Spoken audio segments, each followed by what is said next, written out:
Everybody, it's Nancy Woody here at Country Concert Day number 1. Day one. Day 1. Of how many?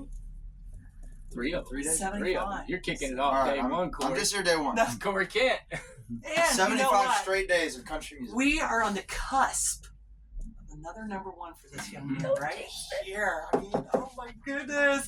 Rocky Mountain Low with Coetzel. Yeah. Loving it forever. Thank you. know, and K99.1 FM listeners, listen to it. Help it get where it needs to go. Absolutely. Absolutely. Right? And your album, Heartland Rock and Roll. Mm-hmm. Amazing, and I am loving, and I wish you were kind of playing on Saturday, don't you, Woody? Because you got that new single with your man, Jason Aldean. I know. I missed him by a couple days. Uncle Jason, man, he's been like big brother to us. Really, for years. I mean, he was the guy that took us on our first big tour. So we were still in a van and trailer when we got the call to go on tour with Aldean. And, night one of the tour, he brought me, back after the show and was like, hey, just so you know, like, this is the room I'm in every night. Come hang out with me. Like, I want to know you. And I just thought that was... Were you like fanboying a little bit? Oh, of course. I mean, You have yeah. to. I grew up, like, the early Aldean stuff was so inspiring to me. I felt like, there's so many amazing country artists in that late 90s era, early 2000s era. But I felt like he was speaking to me. Like, he understood my way of life. He understood, when I heard flyover states and that kind of stuff, I was just like, this guy gets it. Like, he gets the way of life and like where I'm from. And it was just like something that it was a go-to thing for me to listen to. So, of course, that helped shape how I write country music.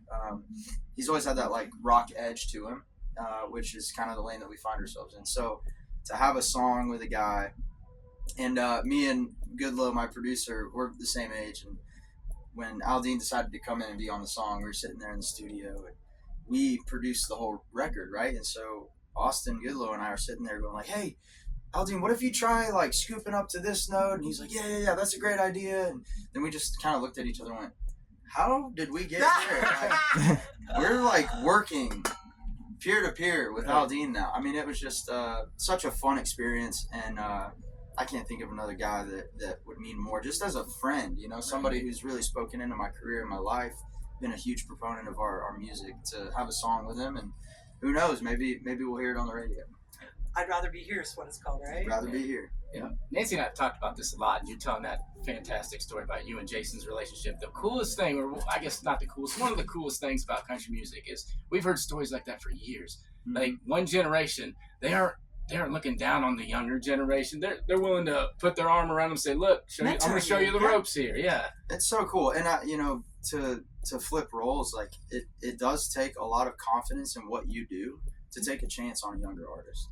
And, there's no guarantee that younger artist becomes, what that older artist has done, and has accomplished. There's no guarantee. So it's a huge chance. And it takes a lot of self-confidence in what you do and your brand, and knowing what lines up with your sound. And luckily for me and Aldean, like, our sounds complement each other very well. So and funny enough, this song was a song that Aldean was going to cut on his last record. Oh, okay. And I didn't know that until we got in the studio that day. And he goes, oh, I don't need the lyrics. I was like, what do you mean you don't need the lyrics? He's like, I know this song. He's like, I had it on hold, and I almost cut it on my last record, and I had no idea. But it's like kismet. Yeah. It was meant to be, for sure. Well, we got to get Rocky Mountain Low to where it needs to be, and then Empty Words is your next single. Yeah. And I know that one is something that has really resonated with the fans. Yeah, I'm still kind of, I don't know, pinching myself a bit, because that type of music is something that I like so deeply love. I grew up playing Western swing music, which, that sounds, you don't really think of like R&B soul when you think of Western swing, but there is a lot of that. There's a song called Milk Cow Blues by Bob Wills and the Texas Playboys that is just a straight blues R&B song that I got to play when I was 16. I got to play that song with Willie Nelson, and that, since I was a kid, has been a huge influence in my music.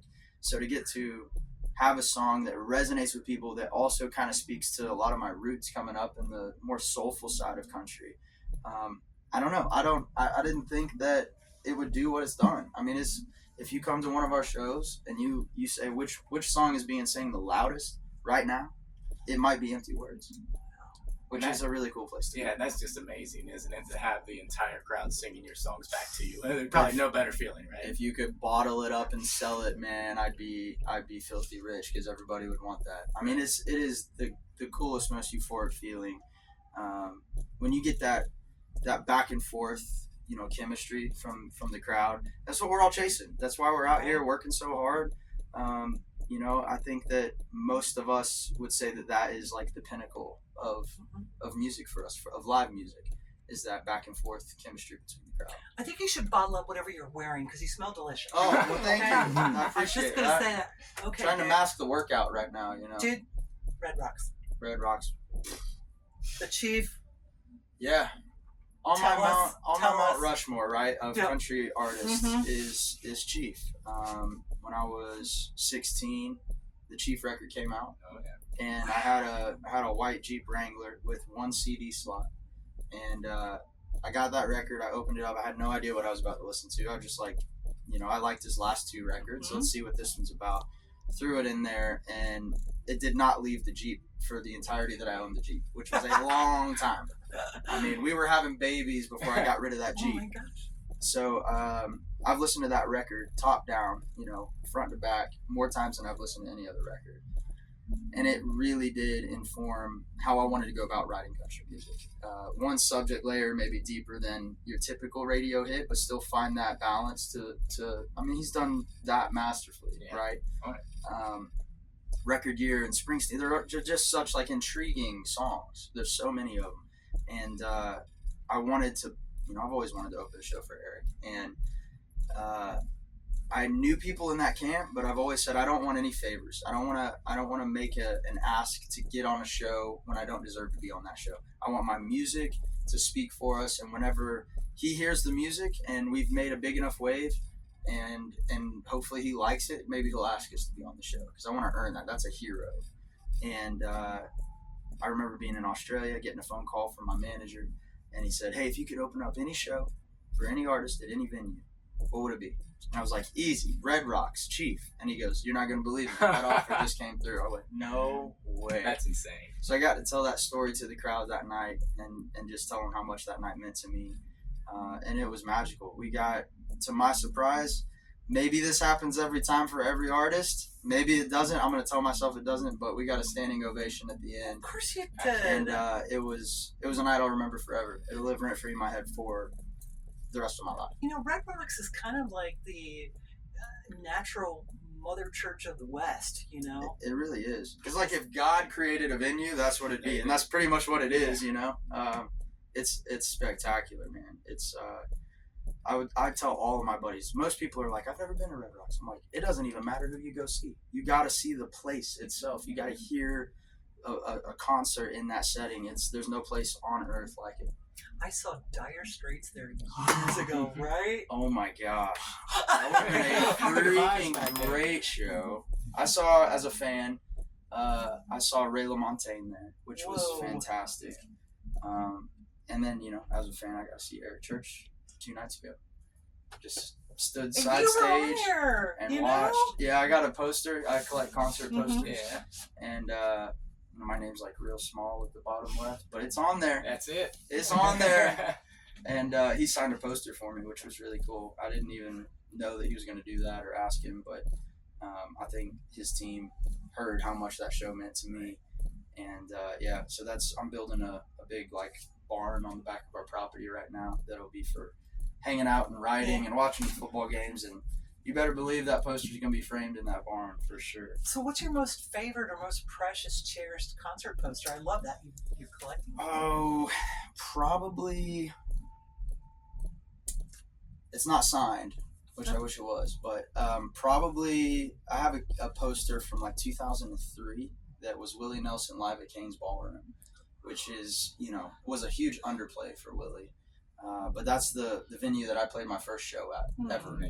And I was in that Western Swing Band, and just the way that Willie's, story is kind of intertwined with mine, or more so my story intertwined with Willie's, and, the pattern I moved to Nashville when I was 17 because Willie basically told me, hey, you need to go write some songs with some of the best songwriters in the world. So I did.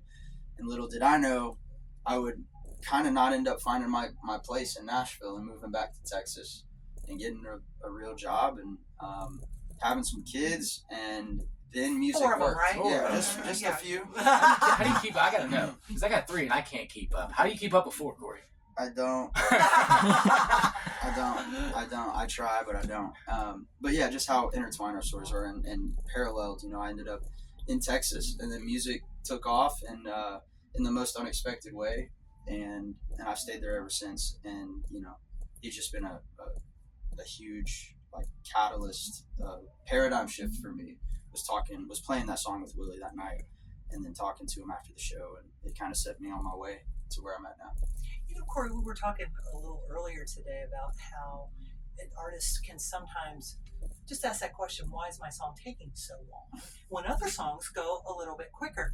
But your songs have staying power. For us in radio, Corey Kent songs are played year after year after year. So if that helps, you know, with that a little bit longer, the staying power, you know, is longer. I think that, listen, all I have is an opinion, right? My opinion is that if you're chasing what's current, then you're always going to be behind it, right?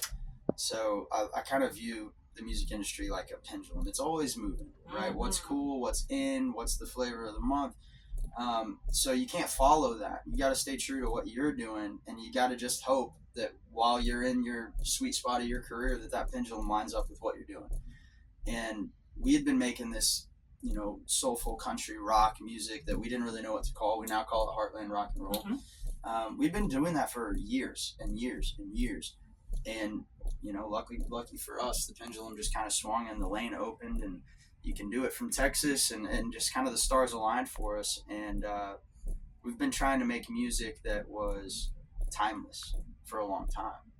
And that's a hard thing to do, right? Especially when you hear like really edgy modern stuff coming through that you're like, oh wow, that's a huge song. Maybe we should go after that. And to go, no, like we're gonna keep doing what we do, whether it works or not. This is what we love. This is what we do.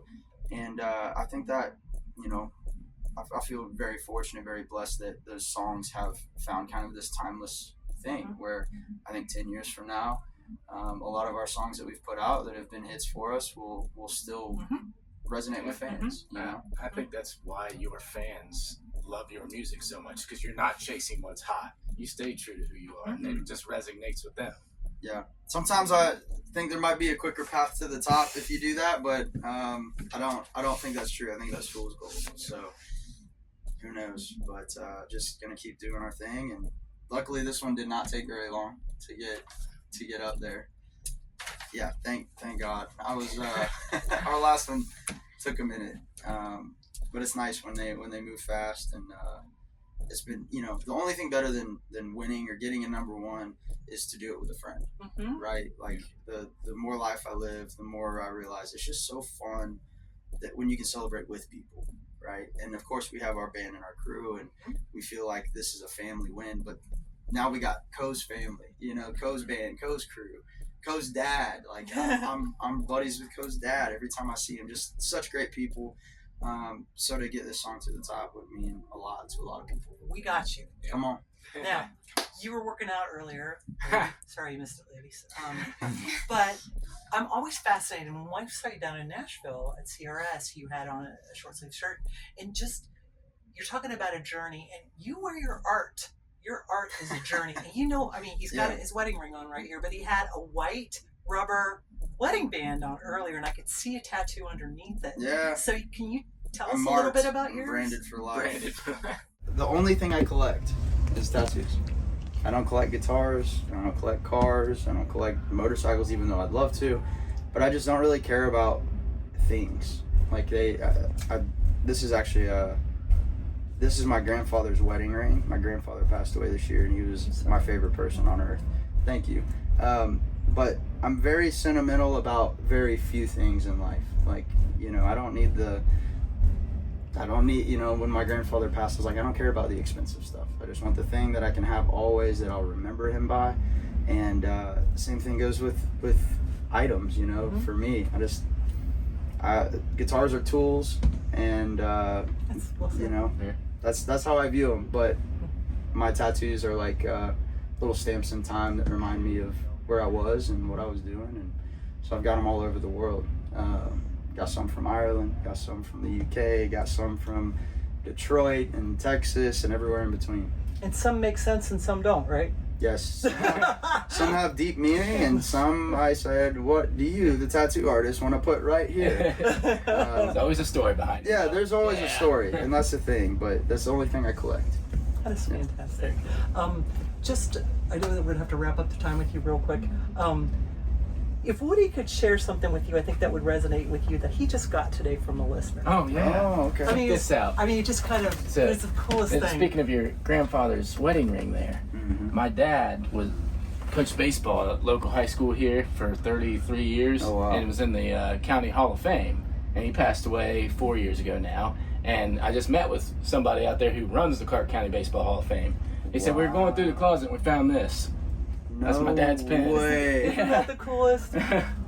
How cool. Yeah, it was a couple hours Hall right of after we Fame talked to you. pin, man. Yeah. Yeah. So is this what he wore on his jacket when he got inducted? Yep, and wore it Isn't to all that the cool? banquets and stuff. Wow, that's Yeah. special, bro. Heck That's yeah. awesome.